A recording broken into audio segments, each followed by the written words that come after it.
واحلل عقدة من لساني يفقه قولي. الحمد لله المبدئ المعيد الغني الحميد ذي العفو الواسع والعقاب الشديد، والصلاة والسلام على أشرف الأنبياء خاتم النبيين سيد المرسلين سيد الأولين والآخرين سيدنا وحبيبنا نبينا وكريمنا ومولانا محمد صلى الله عليه وسلم عبده ورسوله بالهدى ودين الحق أرسله. أما بعد فأعوذ بالله من الشيطان الرجيم. بسم الله الرحمن الرحيم. الف لام میم اللہ لا الہ الا هو الحی القیوم نزل علیک الکتاب بالحق مصدقا لما بین یدیہ وانزل التوراة والانجیل من قبل هدى للناس وانزل الفرقان ان الذین کفروا بآیات اللہ لهم عذاب شدید واللہ عزیز ذو انتقام ان اللہ لا يخفى علیہ شیء فی الارض ولا فی السماء هو الذی یصورکم فی الارحام کیف یشاء لا الہ الا هو العزیز الحکیم. آمنت باللہ صدق اللہ العظیم. ببرکت ان اللہ ملائکتہ یصلون علی النبی یا ایھا الذین آمنوا صلوا علیہ وسلموا تسلیما. اللہم صلی علی سیدنا وحبیبنا نبینا وکریمنا ومولانا محمد وبارک وسلم صلاة وسلاما علیک یا سیدی یا حبیبی یا رسول اللہ. کلہم من رسول اللہ ملتمس غرفا من البحر اور رشفا من الدیم منزہ عن شریک فی محاسنہ فجوہر الحسن فیہ غیر منقسم. ثم الرضا عن ابی بکر وعن عمر وعن علی وعن عثمان ذی الکرم. مولایا صلی وسلم دائما سرمدا علی حبیبک خیر الخلق کلہم. اللہ کی حمد و ثنا نبی محترم نبی معظم باعث تخلیق ارض و سما صلی اللہ علیہ وآلہ وصحبہ وبارک وسلم کی بارگاہ مقدسہ میں انتہائی محبت و عقیدت کے ساتھ درود و سلام پیش کرنے کے بعد تمام تعریف اللہ وحدہ لا شریک کے لیے ہے. جمعۃ المبارکہ میں قرآن کریم فرقان حمید کی تفسیر کا سلسلہ دوبارہ شروع کیا گیا اور سورۃ آل عمران کا انتخاب کیا گیا. سورہ آل عمران ترتیب مصحف کے اعتبار سے اس کی نوعیت اس کی حیثیت پر اس سے پہلے جمعے کے درس قرآن میں ہم نے ایک خلاصہ ذکر کیا. گزشتہ سے پیوستہ کی نسبت کے حوالے سے یہ قرآن کریم فرقان حمید میں مصحف شریف میں مرتب کی جانے والی توقیفی صورتحال پر یہ قرآن کریم کی تیسری صورت سورہ آل عمران جو سورۃ البقرہ کے بعد موجود ہے. اس کا نزول کا اگر ہم زمانہ دیکھتے ہیں تو یہ مدینہ منورہ میں نازل ہوئی ہے اور سورۃ الانفال یعنی جہاد کے واقعات، غنیمت، معاملات اور بالخصوص اہل کتاب کا ایک غلبہ اور یہود و نصارہ کی اپنا ایک تحکم اہل ایمان پر ظاہر کرنا، تو اسلام کی اور دین کی اصل صورت اور شکل کو واضح کرنے کے لیے سورہ آل عمران کے مضامین نازل ہوئے سورۃ الانفال کے بعد.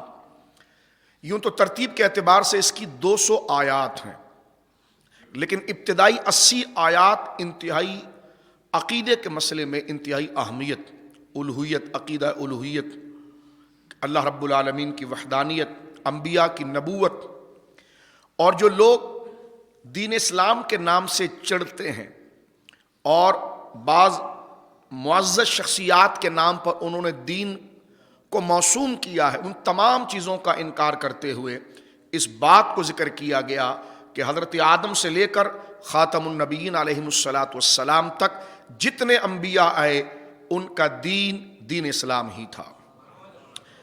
تو گویا کہ ان لوگوں کو سبق دیا گیا کہ جو اپنے آپ کو کسی نہ کسی نبی یا کسی نہ کسی وحی یا کسی نہ کسی کتاب کے ساتھ وابستگی ظاہر کرتے ہیں اور جناب سید عالم صلی اللہ علیہ وسلم کی رسالت کا پھر وہ انکار بھی کرتے ہیں، آپ پر اترنے والی کتاب کا انکار بھی کرتے ہیں، تو ان کو بتا دیا گیا ہے کہ تم جس وحی یا دین کے قائل اپنے آپ کو کہتے ہو، ان تمام کا دین جو تھا وہ شخصیت پر نہیں تھا کہ کسی ایک نبی کے نام سے اس کو موسوم کیا جائے. جس طرح حضور سید عالم کے دین کو بھی دین محمدی نہیں کہا گیا بلکہ دین اسلام کہا گیا. تو لہٰذا دین موسوی نہیں، دین اسلام، دین عیسوی نہیں، دین اسلام. اسلام وہ بنیادی عقائد کے سے متعلق ہے جو توحید، رسالت اور آخرت، اور پھر شریعت کے اعتبار سے لوگوں کے مسائل اور ان کی فروعات وہ ہر نبی کے دور کے اندر مختلف ہوتی رہی. اس سورہ مبارکہ کے نزول کے حوالے سے یہ بات بھی کی گئی ہے کہ جناب رسول کریم صلی اللہ علیہ وسلم کے پاس 60 سے زیادہ نصارہ کے جید جو ان کے علماء تھے وہ حضور سید عالم صلی اللہ علیہ وسلم سے مناظرے اور مباحثے کے لیے مسجد نبوی میں آئے. حضور سید عالم نے عصر کی نماز پڑھائی اور وہ مشرق کی جانب یعنی وہ بیت المقدس کی جانب منہ کر کے نماز پڑھ رہے تھے. نماز کی فراغت کے بعد انہوں نے اس بات کا اظہار کیا کہ ہم جو بات کرتے ہیں دین کے بارے میں وہ حق ہے، اور ہمارا عقیدہ یہ ہے کہ حضرت عیسیٰ علیہ نبی علیہ الصلوۃ والسلام جو ہے وہ اللہ کے بیٹے ہیں معاذ اللہ، اور وہ اللہ رب العالمین کے بیٹے ہیں. اس پر حضور سید عالم سے جب انہوں نے اس چیز کو شروع کیا تو جناب رسول کریم صلی اللہ علیہ وسلم نے دلیل تخالف جو مناظرے کا طریقہ ہے اس میں الزاماً ان سے حضور علیہ الصلوۃ والسلام نے چند باتیں پوچھی جو علامہ ابن جریر طبری علیہ رحمت نے لکھا ہے کہ جب انہوں نے حضور سید عالم سے یہ کہا اور انہوں نے حضرت عیسیٰ علیہ نبی علیہ الصلوۃ والسلام سے متعلق بحث کرنے لگے اور انہوں نے یہ کہا کہ حضرت عیسیٰ علیہ السلام کا باپ کون ہے، اور اللہ تعالیٰ رب العالمین جل وعلا پر وہ جھوٹ باندھنے لگے. تو ایک تو خود سورہ آل عمران اور دیگر جگہ پر موجود ہے کہ تمہارے ذہن میں شک کیسے گزرا کہ حضرت عیسیٰ علیہ السلام خدا کے بیٹے ہیں اور وہ بندے نہیں ہیں، وہ خدا ہے، یہ خیال تمہارے ذہن میں کہاں سے آیا؟ تو انہوں نے کہا کہ اس لیے کہ یہ بغیر باپ کے پیدا کیے گئے، جبکہ اولاد کا سلسلہ، بچے کا سلسلہ گویا کہ ماں باپ کے تناسل سے ہوتا ہے، اور یہاں پر جو ہے کہ حضرت عیسیٰ علیہ السلام کے والد نہیں ہے، لہذا یہ بغیر باپ کے صرف والدہ سے پیدا کر دیے گئے سیدہ مریم سے، تو لہٰذا یہ گویا کہ خدا ہیں یا خدا کے بیٹے ہیں. تو قرآن نے اس کا الزاماً جواب دیا کہ بڑی عجیب بات ہے کہ تم حضرت آدم کو تو خدا کا بندہ کہتے ہو، نبی کہتے ہو، جبکہ وہ باپ ہی نہیں، ماں کے بغیر بھی پیدا ہوئے ہیں، نہ ان کے باپ ہیں نہ ماں ہے، جبکہ دونوں سلسلہ جو بچے کی ولادت کا ہوتا ہے وہ تو دونوں سلسلے حضرت آدم کے اندر نہیں ہیں، لیکن تم ان کو خدا کا بیٹا نہیں مانتے بلکہ نبی مانتے ہو. اور یہاں پر جو ہے وہ حضرت عیسیٰ علیہ السلام کے صرف بغیر والد کے اللہ رب العالمین نے ان کو پیدا کیا اور اپنے اعجاز اور اپنی کرامت اور اپنی قدرت کا مظاہرہ کیا، تو تم نے یہ عقیدہ گڑھ لیا کہ حضرت عیسیٰ علیہ نبی علیہ السلام خدا کے بیٹے ہیں. تو یہ زوردار الزامی سوال ان کے اوپر قائم ہوا کہ حضرت آدم علیہ السلام تو اس طرح پیدا ہوئے ہیں کہ نہ آپ کے والد ہیں اور نہ آپ کی والدہ ہیں، یعنی ماں باپ کے تعلق کے بغیر اللہ رب العالمین نے حضرت آدم کو پیدا فرمایا. اس کے ساتھ حضور سید عالم صلی اللہ علیہ وسلم نے ان سے چند سوالات کیے جس کا جواب ان کے پاس نہیں تھا. حضور سید عالم نے ان سے پوچھا کہ تم جانتے ہو کہ ہمارا رب زندہ ہے؟ انہوں نے کہا جی بالکل. کہ تم اس بات کو جانتے ہو کہ اس کو موت نہیں آئے گی؟ کہ یہ بھی ہے. تو کہ حضرت عیسیٰ علیہ السلام کو موت آئی بقول تمہارے؟ کہنے لگے جی آ گئی. تو کہا دیکھو یہ بات تو تم خود تسلیم کر رہے ہو. کہ پھر یہ بات بتاؤ کہ زمین آسمان کے اندر ذرہ ذرہ خود سے اللہ رب العالمین جانتا ہے؟ کہاں؟ کہ ایسا حضرت عیسیٰ جانتے ہیں؟ کہنے لگے نہیں. تو کہا دو چیز بھی ختم ہو گئی. فرمایا یہ بتاؤ کہ حضرت عیسیٰ علیہ السلام والدہ کے صدف میں اپنی ماں کے پیٹ میں رہے اور پھر ان کی ولادت ہوئی تو ان کو کھانا دیا گیا، ان کو غذا دی گئی، اور ان کے ساتھ جو بشری تقاضے وہ تمام لاحق ہوئے کا ہوئے. تو کہا ذرا غور کرو، اللہ رب العالمین جل وعلا قدیم ہے اور ازلی ہے، تو لہذا یہ جو صفات تم بتا رہے ہو کہ حضرت عیسیٰ علیہ السلام پر موت کا واقع ہو جانا بقول تمہارے، اور ان کو بھوک لگنا، ان کو پیاس لگنا، ان کو کھانے کی طلب کا ہونا، اور ان کو عوارض بشریت تمام طاری ہونا، تو یہ تمام چیزیں تو حادث اور مخلوق کی صفت ہے. تو باپ، حضور سید عالم نے فرمایا کہ دیکھو باپ اور بیٹے کے اندر مماثلت کا ہونا ضروری ہے، کمپیریزن کا ہونا ضروری ہے.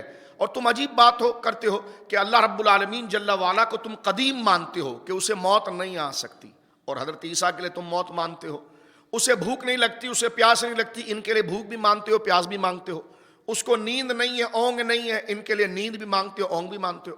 اس کے لیے زمین آسمان کے ذرے ذرے کا علم تم تسلیم کرتے ہو، ان کے لیے تھوڑا توقف کرتے ہو. تو اندازہ لگاؤ اس میں تدبیق کہاں پر ہے، اس میں مماثلت کہاں پر ہے. تو کس طرح یہ کہا جا سکتا ہے کہ حضرت عیسیٰ علیہ السلام جو ہیں وہ خدا ہیں معاذ اللہ، اور خدا کے بیٹے ہیں. اور سب سے بڑی بات کہ حضور نے فرمائی یہ جتنی فہرست میں نے تمہارے سامنے ذکر کی ہے، ان میں سے کوئی بھی چیز حضرت عیسیٰ علیہ السلام کی خدا جیسی نہیں ہے جس کا اعتراف تم خود کر رہے ہو.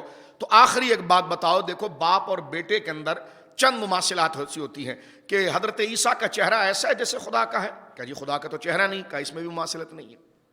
تو کہا باپ بیٹے میں کچھ نہ کچھ مماثلت نہ بھی ہو تو ایک مماثلت ضرور ہوتی ہے کہ باپ بھی کسی ماں سے پیدا ہوتا ہے اور والد سے پیدا ہوتا ہے، تو اور بیٹا بھی جو ہے کہ وہ کسی ماں سے پیدا ہوتا ہے. تو لہٰذا تم بتاؤ کہ اللہ رب العالمین کسی سے پیدا ہوا ہے؟ کہ نہیں، اللہ رب العالمین تو پیدا ہونے سے پاک ہے. تو حضور نے فرمایا تو پھر کون سی چیز ایسی ہے کہ جو حضرت عیسیٰ اور رب کے درمیان مماثل ہے اور ایک جیسی، جس کی بنا پر تم حضرت عیسیٰ علیہ السلام کو معاذ اللہ خدا کہہ رہے ہو یا خدا کا بیٹا کہہ رہے ہو، جبکہ اللہ کی یہ ازلی ابدی اور خصوصی شان اور صفت جو ہے ان میں سے کوئی چیز تم حضرت عیسیٰ میں تسلیم نہیں کرتے. تو پھر عقل پر ہاتھ مارو، تو تم نے پھر کس طرح حضرت عیسیٰ علیہ السلام کو خدا یا خدا کا بیٹا کہا؟ تو یہ ان کے سوالات تھے جس کے جواب میں اللہ رب العالمین جل وعلا نے سورۃ آل عمران کا نزول کیا، اور اس کی ابتدائی 80 آیات کے اندر عقیدہ توحید کے خلاف اور شرک کی مذمت پر اور نبوت کے ثبوت پر اللہ رب العالمین جل وعلا نے ان تمام آیات کو ذکر کیا. اب دیکھیں قرآن کریم کس ذکر کرتا ہے. حروف مقطعات سے اس کا ذکر ہوا جو ہم نے اس سے پہلے ذکر کیا. آل عمران سے متعلق ہم نے رافضیوں کے ایک اعتراض کا جواب بھی آپ کے سامنے دیا کہ روافظ یہ کہتے ہیں کہ آل میں ازواج نہیں آتی ہیں، تو ان کا جھوٹ خود آل عمران سے واضح ہو جاتا ہے. یہاں پر حضرت عمران جو حضرت سیدہ مریم کے والد گرامی ہیں ان کے پورے خاندان کا ذکر ہو رہا ہے، جس میں ان کی بیٹیاں بھی ہیں، بیٹے بھی ہیں، اولاد بھی ہیں اور بیویاں بھی ہیں. تو لفظ آل عمران ہی آل محمد کے مسئلے کو واضح کر دیتا ہے. اب ارشاد ہو رہا ہے اعوذ باللہ من الشیطان الرجیم، الف لام میم حروف مقطعات، اس کے معنی کیا ہیں، کس طرح کوئی جان سکتا ہے، اس کی تفصیل ہم نے گزشتہ درس میں پیش کر دی. اللہ لا الہ الا هو الحی القیوم، اللہ رب العالمین وہ ہے، اللہ وہ ہے جو مستحق عبادت ہے. الحی القیوم، وہ ہمیشہ سے زندہ ہے اور نظام عالم کو قائم رکھنے والا ہے. یہاں پر اللہ رب العالمین جل وعلا کے شان، اور یہ بڑی قیمتی بات چل رہی جس کا نتیجہ بھی تھوڑی دیر کے بعد آپ کے سامنے واضح ہو جائے گا کہ یہ بات کیوں کی جا رہی ہے. فرمایا رب اللہ، اللہ وہ ہے، یہ دعویٰ ہے. کون ہے اللہ؟ فرمایا اس کی دلیل یہ ہے الحی القیوم.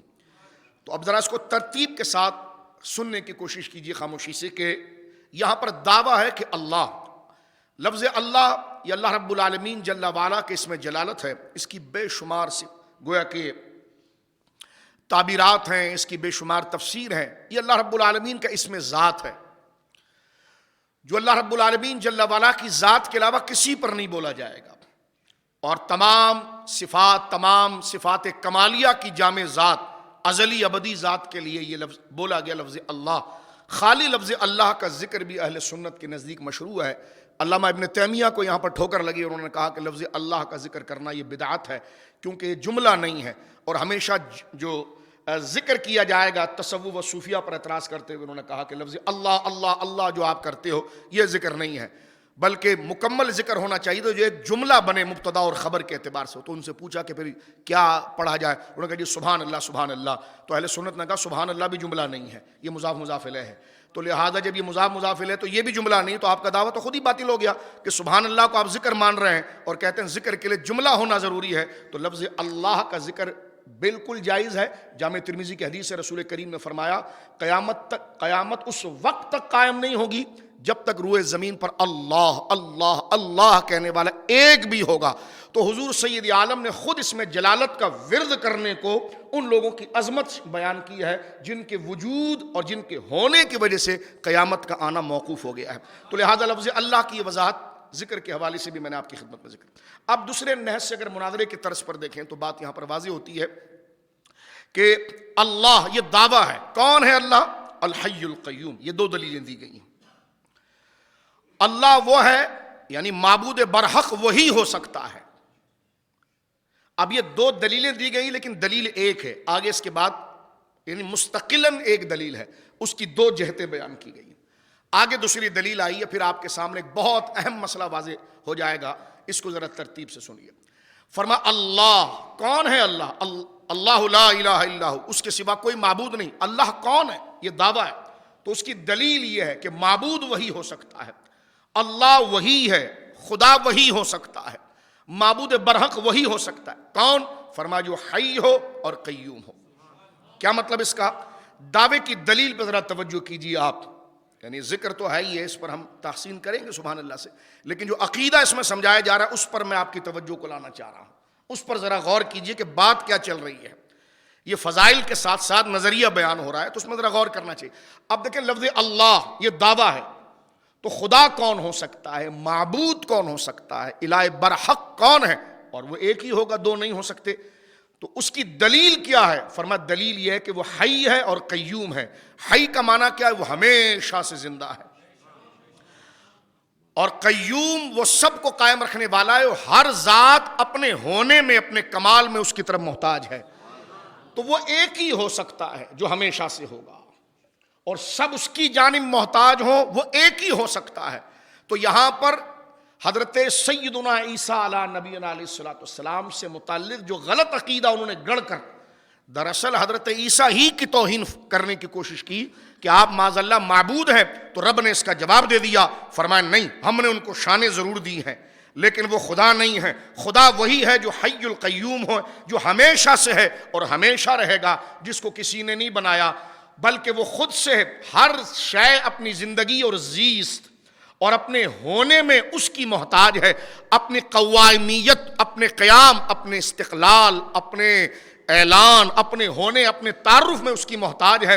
تو لہذا جو سب کو تعارف دیتا ہے، جو سب کو زندگی دیتا ہے، وہ ایک ہی ہے اور وہ اللہ ہے۔ یہ دلیل بیان کر دی۔ فرما الحی القیوم، حی وہ ہمیشہ سے زندہ ہے بغیر کسی کے زندگی دیے ہوئے، اور وہ سب کو زندگی دیتا ہے، سب اپنی زندگی اور زیست اور اپنے احساس و وجود میں اسی کے محتاج۔ القیوم قائم رکھنے والا ہے، کوئی بھی شے اپنے استقلال اور تعارف میں، اپنے ہونے میں اسی کی جانب محتاج ہوتی ہے۔ تو فرما رب وہ ہے جس میں یہ صفت ہے، اس کے علاوہ کسی کی صفت نہیں ہے، لہذا اس کے علاوہ کوئی مستحق عبادت نہیں۔ آگے ذکر کیا گیا ہے اسی چیز کو، گویا کہ اب یہاں پر دعوی توحید پر ایک بات کر کے بات آگے بڑھائی جا رہی ہے، لیکن یہاں پر ایک سوال دیکھیں، بد مذہبوں کو بتایا جا رہا ہے۔ ایک شخصیت جس کو اللہ نے کمال دیا ہو اور مقام دیا ہو، اگر اس کے ماننے والے میں کچھ لوگ غلطی پر آ کر ایسی چیزیں اس کے لیے ماننا شروع کر دیں جو اس کے لیے نہیں ہیں، تو اس کا یہ مطلب نہیں ہوگا کہ اس شخصیت کی توہین شروع کر دی جائے، بلکہ یہ ہوگا کہ جو غلط بات کر رہا ہے اس کی توہین کی جائے، اس کی نفی کی جائے۔ دیکھیں حضرت عیسیٰ علیہ السلام کا رد قرآن نے نہیں کیا یہاں پر، بلکہ اس چیز کا رد کیا ہے کہ جو ان کی طرف منسوب کیا گیا۔ لہٰذا بد مذہبوں کا یہ کہنا کہ اگر کوئی شخص حضور علیہ السلام کے بارے میں یا کسی ولی کے بارے میں ایسی بات منسوب کر دے جو ان کے مقام کے مطابق نہیں، وہ ایسی بے جا تعریف کر دے جو ان کا حق نہیں، تو بد مذہب کیا کرتا ہے؟ ولیوں کے ہی خلاف بولنا شروع کر دیتا ہے۔ ہم نے کہا ان کے خلاف نہ بول، وہ تو اپنی شان میں مستحق ہیں جو ان کو خدا نے دیے۔ یہ جو غلط بات منسوب کر رہا ہے اس غلطی والے آدمی کا رد کرو، نہ کہ اللہ کے نبی کا رد کرنا شروع کر دو معاذ اللہ، نہ کہ اللہ کے نبی کے اصل شانوں کا رد کرنا شروع کر دو۔ اگر بات آپ سمجھ رہے ہیں، مجھے اگر کھولنے کی حاجت نہ ہو تو میں آپ کو بتا دوں 24 گھنٹے یہی ہوتا ہے علم غیب کے مسئلے پر، اور شان و عظمت و کرام نہیں ان کے پاس کیا ہے، ان کے پاس کیا ہے۔ میں نے کہا وہ تو ہے ان کے پاس، اس سے وہ خدا نہیں بنتے، خدا کی شانیں ان سے ظاہر ہوتی ہے۔ یہ بندہ اگر ان سے متعلق غلط عقیدہ رکھتا ہے تو اس بندے کی بات کا رد کیا جائے گا، نہ کہ ان شان والوں کا رد کیا جائے گا۔ یہ اہل سنت و جماعت کے اندر طریقہ ہے۔ اگر کوئی شخص نبی پاک صلی اللہ علیہ وسلم کے بارے میں ایسی غلط بات کرے، یعنی حضور کی شان سے بڑھ کر ایک بات کرے جو حضور کی شان نہیں ہے، اور اس کو حضور کی شان ماننا ہی غلط ہے، تو اس کا یہ مطلب ہوگا کہ حضور کے خلاف بات شروع کر دی جائے؟ نہیں، اس بندے کو ٹھوکا جائے گا، یہ جملہ غلط۔ اب دیکھیں یہاں پر نصرانیوں نے حضرت عیسیٰ سے متعلق ایک غلط عقیدہ بنا لیا کہ وہ خدا کے بیٹے ہیں، تو خدا نے حضرت عیسیٰ کے خلاف بات نہیں کی، ان کے خلاف بات کی۔ بات سمجھ آ رہی ہے؟ حضرت عیسیٰ کے خلاف بات نہیں کی، ان کے خلاف بات کی، جبکہ حضرت عیسیٰ کے لیے قرآن نے جگہ جگہ پر ان کی شانیں بیان کی جو خدا نے ان کو دیا تھا۔ یہ مزاج اہل سنت ہے کہ جو اصل اللہ کے محبوب ہیں، جن کو خدا نے شانیں دی ہیں، ان سے متعلق اگر کوئی بندہ غلط عقیدہ گڑھ دے تو اس عقیدے کا رد کیا جائے گا، نہ کہ ان شان والوں پر اٹیک کیا جائے گا۔ یہاں حضرت عیسیٰ سے متعلق غلط بات گڑی گئی، آپ نہ خدا ہے نہ خدا کا بیٹا ہے، کتنا غلط الزام آپ پر لگایا گیا، تو رب نے حضرت عیسیٰ علیہ السلام کی پستی نہیں بیان کی یا ان کے عیب بیان کرنا نہیں شروع کر دیے، بلکہ ان کا عیب بیان کیا جو غلط بات منسوب کر رہے تھے، اور حضرت عیسیٰ کی شان بھی بیان فرما دی۔ تو یہ ہمیشہ طریقہ دیکھیں، ایک آیت کے اندر یہ کتنے نظریے یہاں پر بیان ہوتے ہیں۔ آگے دیکھیں قرآن کیا فرماتا۔ اب یہ تو توحید کی بات ہوگی، اب نصرانیوں کی عجیب بات تھی، وہ حضرت عیسیٰ کو تو نبی مانتے تھے، حضور کو نہیں مانتے تھے۔ اب اس کا رد دیکھیں کتنے لاجیکل انداز میں کیا جا رہا ہے، یہ علم مناظرہ ہے پورا دلیل تخالف کے ساتھ۔ حضرت عیسیٰ کو وہ نبی مانتے ہیں، حضور کو نہیں مانتے۔ حضرت عیسیٰ کو نبی اس لیے مانتے ہیں کہ ان پر وحی آئی ہے، اور وہی حضور پر آئی ہے تو نہیں مانتے۔ حضرت عیسیٰ کو اس لیے مانتے ہیں کہ ان پر تورات یا پچھلے نبیوں پر زبور انجیل اتری ہے، حضور پر قرآن اترا تو نہیں مانتے۔ تو اب اللہ رب العالمین نے فرمایا یہ تم کیا کرتے ہو، نزلنا علیک الکتاب بالحق، اے نبی مکرم ہم نے آپ پر جو کتاب اتاری ہے وہ حق کے ساتھ اتاری ہے، مصدقا لما بین یدیہ، اور اتنی عظیم کتاب دی ہے جو پچھلی کتابوں کی تصدیق کرے گی، اس میں اگر کوئی ملاوٹ ہے تو اس کو واضح کرے گی، اور اس میں جو باتیں صحیح ہے اس کو تو گویا کہ اس کا چلا ہوا قلم اور اس میں بیان کرنا والی حجت وہ پیچھے کتابوں کی تصحیح اس کو کلیریفائی کرے گی، اس کو واضح کرے گی کہ اس میں ملاوٹ ہے کہ نہیں۔ تو فرمایا چھاننے کے لیے چھنی جس طرح گویا کہ کچرے کو سائیڈ میں کرتی ہے، تو فرمایا تجھ پر حبیب ہم نے جو قرآن اور کلام اتارا ہے وہ مصدق ہے۔ وہ کوئی کہے میرے ہاتھ میں فلاں کتاب ہے دعویٰ ہے، لیکن وہ سچ کب ہوگی، اس میں کتنی باتیں سچ ہیں کتنی باتیں ملاوٹ ہے۔ فرمایا حبیب ہم نے تجھ پہ کتاب ہی نہیں ایسی کتاب اٹھائی ہے جو ان تمام چیزوں کو کلیئر کرے گی۔ فرمایا مصدقا لما بین یدیہ، اور فرمایا وہ اب آگے اللہ ان سے کہتا وانزل التوراۃ والانجیل، اور ہم نے صرف اپنے حبیب پر یہ کتاب نہیں اتاری، ہم نے تو تورات بھی اتاری ہے، اور ہم نے جناب جو ہے وہ انجیل بھی اللہ رب العالمین جل وعلا فرماتا ہے کہ ہم نے اتاری ہے۔ تو اب ذرا تم خود اس بات پر غور کر لو کہ جب تم حضرت عیسیٰ کی نبوت کے قائل ہو تو ہمارے نبی کی نبوت کے کیسے انکار کر جاتے ہو؟ جب ان کے لیے تورات کو بظور وحی کے ماننا، بذریعہ وحی کے ماننا تم خود قائل ہو، تو بذریعہ وحی کے قرآن کا انکار کیسے کر سکتے ہو؟ وہی چیز، یہ تو مشترک ہے، نبوت ان میں ان میں مشترک ہے، کتاب ان میں ان میں مشترک ہے، رب کا قرب ان میں اور ان میں مشترک ہے، وہی ان میں اور ان میں مشترک ہے۔ تو یہ عجیب بات ہے، دعویٰ خاص کرتے ہو، دعویٰ عام کرتے ہو، دلیل خاص لے کر آتے ہو، یہ کیا کر رہے ہو تم؟ فرمایا یہی چیزیں جس کی بنا پر تم حضرت عیسیٰ کو نبی مانتے ہو، تو وہی تو شان سارے ہمارے محبوب کے اندر بھی ہے، تو ان کا انکار کیسے کرتے ہو؟ تو یہ اللہ رب العالمین جل وعلا نے ان کی عقل کی اصلاح کرتے ہوئے بعد میں یہ بیان فرما دیا۔ فرمائیے حضرت جس طرح ان حوالوں کی وجہ سے، ان رب کے رابطوں کی وجہ سے حضرت عیسیٰ علیہ السلام سچے نبی قرار پاتے ہیں اور ہیں، تو انہی واسطوں سے، جو واسطے سے جو آپ ان کو مان رہے ہو، انہی واسطوں سے جو جناب رسول کریم صلی اللہ علیہ وسلم نبی ہے، تو ان کے سچے نبی ہونے کا انکار کیسے کرتے ہو؟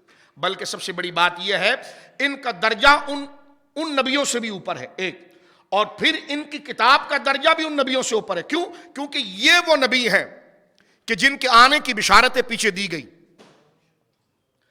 تو یہ بشارت کا مدعا ہے، تو لہذا جس کے آنے کی بات کی جاتی، بشارت کی بات کی جاتی ہے، وہی افضل ہوتا ہے، اور اسی کے آنے کا مجدہ پہلے سنایا گیا۔ تو فرمایا یہ اپنی صفت نبوت میں تو سب مشترک ہیں، شان میں اس طرح اعلیٰ ہے کہ انہی کا عہد عالم ارواح میں سارے نبیوں سے لیا گیا ہے، جو قرآن کریم نے دوسری جگہ اسی سورہ آل عمران میں آگے ذکر کر دیا اور بتا دیا کہ ان کا انکار کیسے کیا جا سکتا ہے۔ اور پھر فرمایا گیا کہ ان کی کتاب ان کتابوں کی طرح نہیں ہے، ان کی کتابیں مستقل ضرور تھی، لیکن ان کی کتاب کا اعزاز اس لیے اعلیٰ کہ یہ مصدق ہیں، اس کی تصدیق کے بغیر ان کتابوں کا اعتبار نہیں ہے۔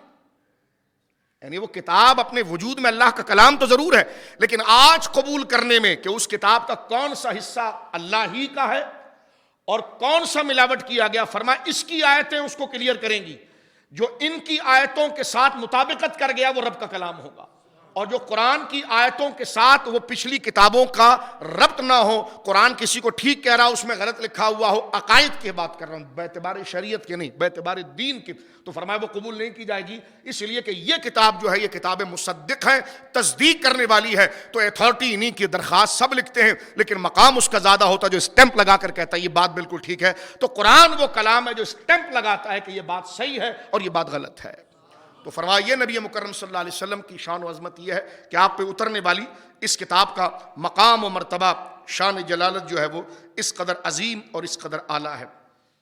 پھر یہاں پر آپ دیکھیں اللہ رب العالمین آگے ارشاد فرماتا ہے ان الذین کفروا بآیات اللہ لہم عذاب شدید، بے شک وہ لوگ جنہوں نے اللہ کی آیتوں کا انکار کیا، ان کے خطاب کیا جا رہا ہے سرکار کی شان، سرکار کی عظمت، وہی چیزیں جو ان کے لیے مان رہے آپ یہاں نہیں مان رہے، تو فرمایا جنہوں نے انکار کیا ان کے لیے شدید عذاب ہے، واللہ عزیز ذو انتقام، اور اللہ غالب انتقام لینے والا ہے۔ اتنا بڑا تم دجل کر رہے ہو کہ وہی جب یہ ہمارے محبوب اور حضرت عیسیٰ علیہ السلام یہ دونوں جب نبوت میں مشترک ہیں، اسی شانوں میں مشترک ہیں، تو تمہیں کس نے اختیار دیا کہ ایک کو مانتے ہو کہ انکار کرتے ہو؟ فرمایا تم کفر کر رہے ہو۔ پھر آگے ارشاد فرمایا کہ ان اللہ لا یخفی علیہ شیء فی الارض ولا فی السماء۔ یہاں پر بہت اہم موضوع بیان کیا جا رہا ہے، اس کو میں دو چار لفظوں میں ہی ذکر کرنا چاہوں گا۔ فرمایا بے شک اللہ وہ ہے جو مخفی چیزوں کو جانتا ہے جو زمینوں میں اور آسمانوں میں ہے، کیونکہ ہمارے سامنے کائنات کی دو چیزیں سب سے عظیم ہیں جس کو دیکھ کر ہمارا کلیجہ ہل جاتا ہے، زمین اور آسمان۔ یہ کائنات کے اندر بنائی ہوئی سب سے بڑی چیز ہے۔ تو رب فرماتا ہے یہ جو پورا آسمان ہے اور یہ پوری زمین ہے، اس میں جو جو چیزیں ہیں سب کو اللہ رب العالمین جل وعلا جانتا ہے۔ هو الذی یصورکم فی الارحام کیف یشاء، اور وہی ہے جو ماں کے پیٹ میں جیسا چاہتا ہے بچے کی صورت بناتا ہے۔ لا الہ الا هو العزیز الحکیم، کہ بے شک اس کے سوا کوئی عبادت کے لائق نہیں اور غالب حکمت والا ہے وہ۔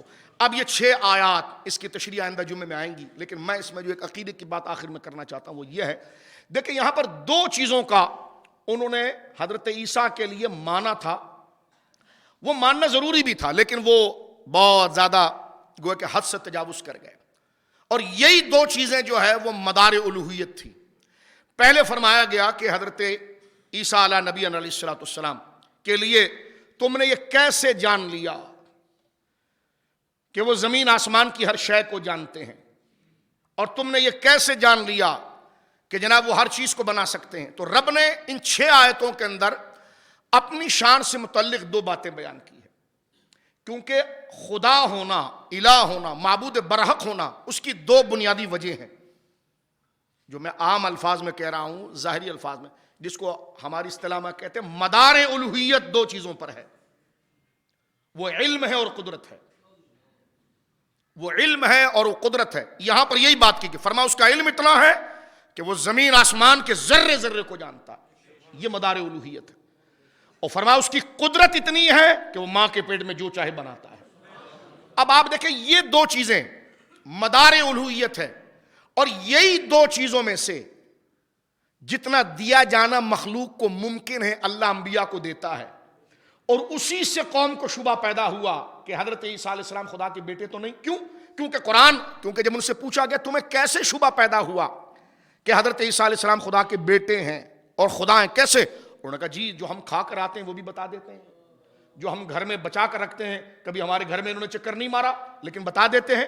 وَأُنَبِّئُكُم بِمَا تَأْكُلُونَ وَتَدَّخِرُونَ فِي بُيُوتِكُم، یہ سورہ آل عمران۔ حضرت عیسیٰ کی شان بیان کی گئی ہے کہ وَأُنَبِّئُكُم، میں تمہیں خبر دیتا ہوں، بِمَا تَأْكُلُونَ، جو تم کھا کر آئے ہو اور جو تم کھاتے رہو گے، وَتَدَّخِرُونَ فِي بُيُوتِكُم، جو تم اپنے گھروں میں بچا بچا کر رکھتے ہو، میں تمہیں اس کی خبر دیتا ہوں۔ وَأُحْيِي الْمَوْتَ بِإِذْنِ اللَّهِ، اور میں اللہ کے حکم سے مردوں کو زندہ کرتا ہوں۔ تو اب آپ دیکھیں حضرت عیسیٰ علیہ السلام کا علم خدا نے کیسا دیا تھا کہ جو لوگ کھا کر آ رہے ہیں آپ کو پتا ہوتا تھا یہ کیا کھا کر آئے، جو لوگوں نے کھا کر آ نہیں رہے یہ جب تک مریں گے اور جب تک کھاتے رہیں گے، کس وقت میں کتنا کھائیں گے، کیا کھائیں گے، رب نے بتا دیا۔ فرمایا تاکلون، جو تم کھاؤ گے اور جو تم چھپا کر آؤ گے اس کو بھی میں جانتا ہوں۔ تو یہ حضرت عیسیٰ کے علم کو دیکھ کر وہ اتنے متاثر ہوئے کہ وہ آگے بڑھ کر انہوں نے آپ کے لیے خدائی کا دعویٰ کر دیا۔ تو رب کریم نے یہاں پر فرمایا، یہ نہیں کہا کہ حضرت عیسیٰ کو کچھ نہیں دیا، بلکہ دیکھیں یہاں پر اب انہوں نے جو حضرت عیسیٰ کے لیے اس عطائی علم کو خدائی کا دعویٰ بنایا وہ غلط تھا۔ اب اللہ نے عطا کی نفی نہیں کر دی ان بد مذہبوں کی طرح، بلکہ رب نے اصل شان بتائی کہ جو اصل جو علم ہے وہ رب کے پاس ہے جو زمین کے ذرے ذرے کو جانتا ہے۔ اب یہاں پر بھی آپ دیکھیں بد مذہب سے جب آپ علم غیب پر بات کرتے ہیں تو وہ سرے سے نبیوں کے علم کو اڑانے کی کوشش کرتا ہے، جبکہ قرآن میں موجود ہے۔ یہاں پر حضرت عیسیٰ کے معاذ اللہ انہوں نے خدا سمجھنے کی جو وجہ بنائی وہ علم ہی کو بنائی تھی کہ جناب وہ تو جو ہم کھا کر آ رہے ہیں وہ بھی بتاتے ہیں، جو گھروں میں رکھا ہے وہ بھی بتاتے ہیں۔ تو رب نے یہ نہیں کہا کہ وہ کچھ بھی نہیں جانتے، اس چیز کو رب نے نہیں، کلام نے نہیں چھڑا، بلکہ اصل چیز بتائی ہے کہ یہ سب ہمارا ہی عطیہ کردہ تھا، اور ہم ہی ہیں وہ ازلی جو زمین آسمان کے ذرے ذرے کو جانتے ہیں۔ تو میں اس بات کو آنے والے جمعے میں مزید کلیئر کر دوں گا، لیکن یہاں پر صرف میں عرض کرتا ہوں کہ مدار الوہیت، نبیوں کو خدا کیوں کہا گیا، جو لوگوں نے سمجھا اور غلط بات نبیوں کی طرف کر دی معاذ اللہ کہ یہ خدا ہیں، یہ خدا کے بیٹے ہیں، دراصل ان میں دو شانیں تھی، ایک قدرت تھی کہ مٹی کو ہاتھ لگائیں تو سونا ہو جائے، لکڑی پکڑے تو سانپ بن جائے، تو یہ جو قدرت ہے، اور جناب جو لوگوں کے پیچھے کیا معاملات چل رہے ہیں اس غیب کی وہ خبریں دے رہے ہیں، تو دراصل یہی دو صفت، یعنی علم کی اور قدرت کی، یہی دو صفت خدائی کا خاصہ ہے۔ اب یہ جب ان میں نظر آیا تو یہ فرق نہیں کر پائے کہ یہ اس کا عطا کردہ ہے اور یہ اس کے مقابلے میں محدود ہے، یہ اس کی عطا، یہ فرق نہیں کر پائے۔ انسان ہمیشہ اسی سے امپریس ہوتا ہے جس کا علم زیادہ ہو، انسان ہمیشہ اسی سے امپریس ہوتا ہے جس میں طاقت زیادہ ہو۔ تو یہی دو چیزیں رب کے خدا ہونے کی دلیل ہے، علم اور قدرت۔ یہ جب انبیاء کو دی گئی بطور معجزہ کے، تو نکمے لوگوں نے کیا کیا؟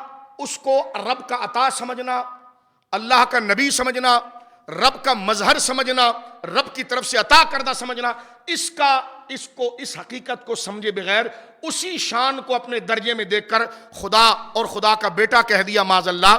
تو دیکھیں، لیکن رب نے یہاں پر حضرت عیسیٰ سے متعلق کوئی بات نہیں کی، بات کی ہے کہ ہم نے دیا ہے اور یہ شان ساری ہماری ہے۔ تو پتا چلا کہ جن کو شانیں دی گئی ہے اس کا انکار نہیں کیا جاتا، وہ تو قرآن کے اندر موجود ہے۔ اس لیے علماء نے کہا کہ علم غیب سے متعلق قرآن میں دو قسم کی آیات ملتی ہے، کہیں پر انکار ملتا ہے نبیوں سے اور کہیں پر اقرار ملتا ہے۔ فرمایا وہ وجہ یہ ہے جہاں پر یہ ہے کہ وَعِندَهُ مَفَاتِحُ الْغَيْبِ لَا يَعْلَمُهَا إِلَّا هُوَ، کہ غیب کی ساری کنجیاں خدا کے پاس ہے، اس کے سوا کوئی نہیں جانتا، یہ ہے۔ اور کہیں پر آ گیا ہے عالم الغیب فلا یظہر علی احد عالم الغیب فلا یظہر علی غیب احد الا من ارتضی من رسول، اللہ ہی غیبوں کا جاننے والا ہے، وہ کسی پر ظاہر نہیں کرتا لیکن اپنے پسندیدہ رسولوں پر ظاہر کر دیتا ہے۔ اب ایک طرف ثبوت آتا ہے، ایک طرف نفی آتی ہے۔ ہم بد مذہبوں کے بھی اگر پکے جو لوگ ہیں انہوں نے بھی لکھا، اور 14 صدیوں سے مسلم مفسرین لکھا کہ جہاں پر انکار کی دلیل ہے وہاں پر خود سے ہونا، بے واسطے کے ہونا، اور جہاں ثبوت ہے کہ انبیاء کو علم ہے وہ ہے عطا کا، وہ ہے بالواسطہ۔ تو لہذا جہاں پر یہ ہے کہ نبیوں کو ہم نے غیب دیا ہے اور ایسا دیا ہے کہ وما هو علی الغیب بدنین، کہ ہمارا محبوب غیب بتانے میں کنجوسی نہیں کرتا، اتنی واضح بات موجود ہے، تو وہاں پر کیا بات ہے؟ وہاں پر بات ہے عطا کی، وہاں پر بات ہے اللہ کے واسطے سے، وحی کے واسطے کی۔ اور جہاں پر یہ موجود ہے کہ اللہ رب العالمین کے سوا کوئی نہیں جانتا، وہاں بات ہے ذات کی بغیر واسطے کی۔ یہ وہ بنیادی فرق ہے۔ اور بات کو ہم ختم کرتے ہیں۔ جناب رسول کریم کو اللہ نے، حضرت عیسیٰ کو جو علم اللہ نے دیا وہ شبہ بن گیا لوگوں کے لیے ان کے خدا کا، معاذ اللہ، لوگ غلط فہمی میں مبتلا ہو گئے۔ جو طاقت، یہ آخری چند جملے سن لیجیے، جو طاقت اللہ نے حضرت عیسیٰ کو دی تھی کہ جناب وہ ہاتھ پھیرتے منہ کے اوپر تو ماں کے پیٹ سے جو اندھا پیدا ہوا ہے اس کو آنکھیں آ جاتی، فرمایا وہ ابرئ الاکمہ والابرص وأحیی الموتى بإذن اللہ، برا یبرو، شفا دینا۔ فرمایا میں شفا دیتا ہوں ان کو جو کوڑ کے مرض میں ہیں۔ ایک دن میں 50,000 لوگ جمع ہو گئے میدان میں۔ آپ نے جبہ اپنے ایک مرید کو دیا، فرمایا تو وہاں سے شروع ہو جا، اور آپ یہاں سے آئے، آپ کا جبہ جس کے منہ پر پھیرا جاتا اس کی آنکھ آ جاتی، اس کے بدن سے کپڑے کو گزارا جاتا، اس کا کوڑ صحیح ہو جاتا۔ آپ تو یہ جو قدرت طاقت ہے، اس کو دیکھ کر اور علم کو دیکھ کر قوم کہنے لگی یہ تو خدا ہے، خدا کا بیٹا ہے۔ اس کے مقابلے میں رسول اللہ کو بہت زیادہ علم ملا۔ اب ذرا توجہ سنیے، بہت زیادہ علم ملا اور بہت زیادہ قدرت ملی۔ قریب تھا کہ آپ کے علم کی وسعت کو دیکھ کر، اور قریب تھا، جس کو الفاظ ظاہر میں اپنے اور آپ کے لیے کہوں کہ ڈر تھا کہ جناب آپ کی قدرت اور اختیار کو دیکھ کر کہیں حضرت عیسیٰ کی طرح آپ کے ماننے والے، آپ کے علم کی وسعت جو اللہ نے آپ کو دی ہے اور آپ کا طاقت اور اختیار جو اللہ نے آپ کو دیا ہے، اس کو دیکھ کر کہیں آپ کو خدا کا بیٹا نہ کہہ دے۔ تو سورۃ الانعام کی اس آیت میں اس دعوے کا رد حضور کی زبان سے کرا دیا گیا۔ فرمایا قل، حبیب کہیے، لا اقول لکم عندی خزائن اللہ، میں اس بات کا دعویٰ نہیں کرتا کہ رب کے سارے خزانے میرے پاس ہیں، ولا اعلم الغیب، اور نہ میں اس بات کا دعویٰ کرتا ہوں کہ میں خود سے غیب کو جانتا ہوں۔ اب یہ آیت پیش کی جاتی ہے حضور کے علم کی نفی کی، میں نے کہا عقل پر ہاتھ ماریے، یہ حضور کے علم کی نفی نہیں ہے، یہ حضور کے خدا نہ ہونے کی نفی ہے، یعنی حضور کے خدا ہونے کی نفی ہے کہ حضور خدا نہیں ہے، یہ علم غیب کی نفی نہیں ہے، یہ تو اللہ رب العالمین نے عطا فرمایا۔ تو لہٰذا اگر اس کانٹیکس میں آپ دیکھیں جو میں نے سیاق کے ساتھ پیش کیا ہے، جس علم کی نفی کی جا رہی ہے وہ خدا والا علم ہے، اور جس چیز کا ثبوت دیا جا رہا ہے وہ نبوی شان والا علم ہے۔ تو لہٰذا یہ آیتیں حضور کے علم کے مقابلے میں نہیں پڑھی جا سکتی، یہ دجل ہے، یہ خرافات ہے، یہ بہت بڑا دھاندلی ہے کہ دیکھیں قرآن یہ کہہ رہا ہے کہ ولا عالم الغیب، اے نبی آپ کہیے مجھے علم غیب نہیں ہے۔ میں نے کہا یہ کیوں کہا جا رہا ہے، اس کانٹیکس میں آپ دیکھیں حضرت عیسیٰ اسی آیت کے تحت امام رازی نے کہا حضور سید عالم۔ یہاں پر ایک سوال ہوا ہے کہ حضور کے، اب ایک بندہ ایک سوال کرتا ہے حضور کیوں نفی کریں گے اور یہ کہیں گے کہ جناب جو ہے وہ یہ میرے پاس عطائی علم ہے، ذاتی نہیں ہے؟ تو کسی نے کہا آپ کا وجود بھی تو ذاتی نہیں، رب کا عطا کردہ ہے، تو آپ نے اس کی نفی کیوں نہیں کی؟ تو میں نے کہا بہت اچھا سوال ہے، اس کی نفی اس لیے نہیں کی کہ بدن اللہ اور بندے میں مشترک نہیں ہے، علم مشترک تھا، قدرت مشترک تھی۔ حضور نے اپنے بدن کی نفی اس لیے نہیں کی کیونکہ وہ رب اور بندے میں مشترک نہیں، رب بدن سے پاک ہے، لیکن علم بندے اور رب کے درمیان مشترک ہے، قدرت مشترک ہے، تو نفی اس کی کرائی گئی جو قدر مشترک تھا، اور واضح کر دیا گیا ہے کیا حق میرا نہیں ہے اور کیا حق میرا ہے۔ تو لہٰذا اس کانٹیکس میں اس آیت کو دیکھا جائے، اس آیت کو انبیاء کے علم غیب کی نفی پر نہیں پیش کیا جائے گا، یہ آیتیں تو ان سے خدا ہونے کی نفی ہے، ان سے رب ہونے کی نفی ہے، اور یہ اس آیت کو بنیاد بنا کر یہ بات کرنا کہ وہ سرے سے کچھ نہیں جانتے، یہ سراسر سخت ترین بے ادبی ہے۔ اس لیے تقی عثمانی کے والد مفتی شفیع نے اپنی کتاب معارف القرآن میں ان آیات کے نیچے لکھا کہ یہ جملہ کہنا کہ نبی غیب نہیں جانتے کا یہ بے ادبی کا جملہ ہے۔ میں نے کہا سیکھ لیں ساری قوم، یہ انہی کی ذریت نعرے لگا رہی ہوتی ہے۔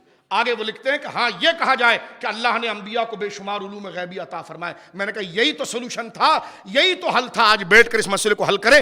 یہ جملہ کیسے ریز کر دیتے ہیں زبان سے آپ کہ نبی کو غیبوں کی خبر نہیں ہوتی، یہ بے ادبی کا جملہ ہے، اور اسی وجہ سے امام احمد رضا نے قلم اٹھا کر اسماعیل دہلوی کے استدلال فاسدہ کا رد کیا تھا۔ تو یہ 6 آیتیں آپ دیکھ رہے ہیں سورہ آل عمران کی، یہ سمجھنے والی آیات ہیں، یہ سراسر علم ہے اور یہ سراسر عقائد سے متعلق ہیں۔ سورہ آل عمران کی 80 آیتیں ہیں تو 200 آیتیں، لیکن ابتدائی 80 آیتیں عقیدے کو کھول کر بیان کرتی ہے اور واضح کرتی ہے کہ رب کی مقام اور مرتبہ کیا ہے اور انبیاء کی شان کیا ہے۔ حضرت عیسیٰ کی پوزیشن کو لوگوں نے مشکوک بنایا، ان 80 آیتوں میں آپ کی پوزیشن کو واضح کر دیا گیا کہ نبی ایسا ہوتا ہے اور رب کی شان ویسی ہوتی ہے۔ اللہ رب العالمین جل والا ہمیں بے ادبی سے محفوظ رکھے اور قرآن کو واسطہ بنا کر ان تمام شان اور عظمت کو سمجھنے کی توفیق عطا فرمائے۔ گزشتہ درس قرآن میں ہم نے سورہ آل عمران کی آیت نمبر 1 سے لے کر 3 تک کی وضاحت کی تھی، اور آج الحمدللہ 3 سے لے کر 6 تک کی وضاحت کی گئی ہے۔ اللہ رب العالمین مزید آیات جو ہماری زندگی رہ گئی ہے، مزید آیات کو بیان کرنے کی، سمجھنے کی، اور اس پر اللہ رب العالمین ہمیں عمل کرنے کی توفیق عطا فرمائے۔